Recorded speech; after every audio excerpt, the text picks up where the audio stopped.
Assalamualaikum warahmatullahi wabarakatuh. Halo, perkenalkan nama saya Siti Nur Afifa. Saya dari kelas 08 Sake 020 semester 8 Universitas Pamulang. Di sini saya ingin mempresentasikan tugas individu yaitu tentang tata kelola perusahaan digital dari mata kuliah Good Corporate Governance. Tata kelola perusahaan digital, tata kelola perusahaan atau corporate governance disebut sebagai CG merupakan suatu sistem yang dirancang untuk mengarahkan pengelolaan perusahaan secara profesional berdasarkan prinsip-prinsip transparansi, akuntabilitas, tanggung jawab, independen, kewajaran, dan kesetaraan. Selanjutnya, adapun prinsip-prinsip tata kelola perusahaan, yang pertama ada transparansi, yang kedua ada akuntabilitas, yang ketiga ada responsibilitas, yang keempat ada independensi, yang kelima yaitu kewajaran. Transparansi, asas pengungkapan informasi dari perseroan yang mudah diakses dan dipahami oleh pemangku kepentingan. Selain menjaga objektivitas, transparansi mengungkapkan tidak hanya masalah yang disyaratkan oleh peraturan perundang-undangan, tetapi juga hal yang penting untuk pengambilan keputusan oleh pemegang saham, kreditur, dan pemangku kepentingan lainnya. Yang kedua, akuntabilitas, yaitu asas pertanggungjawaban kinerja secara transparan dan wajar dengan pengelolaan secara benar, struktur, dan sesuai dengan kepentingan persero dengan tetap memperhitungkan kepentingan pemegang saham dan pemangku kepentingan lain.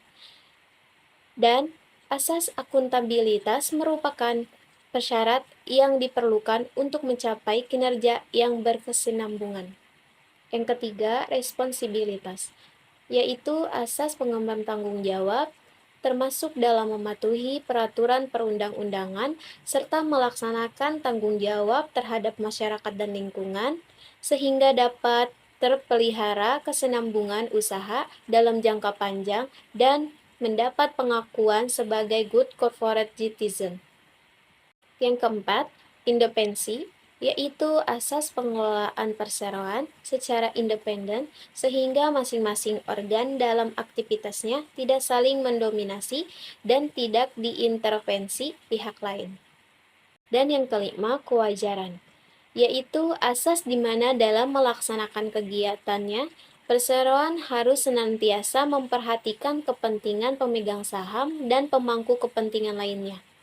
Berdasarkan kewajaran dan kesetaraan termasuk kesempatan yang sama dalam penerimaan karyawan berkarir dan melaksanakan tugasnya secara profesional tanpa membedakan suku, agama, ras, golongan, gender, dan kondisi fisik. Contohnya itu seperti pelakuan yang setara kepada publik, antara pasar model, komunitas pasar modal, dan pemangku kepentingan. Jadi, prinsip tata kelola perusahaan atau good corporate governance pada era digital ini tentunya tidak terlepas dari tata kelola teknologi informasi yang baik.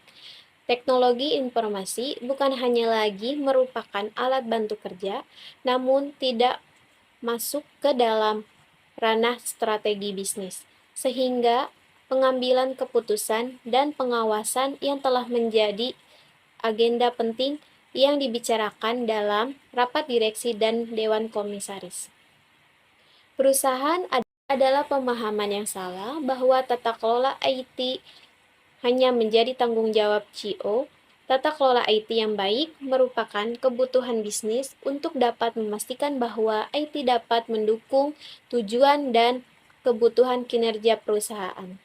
Sekian presentasi dari saya, kurang lebihnya mohon maaf.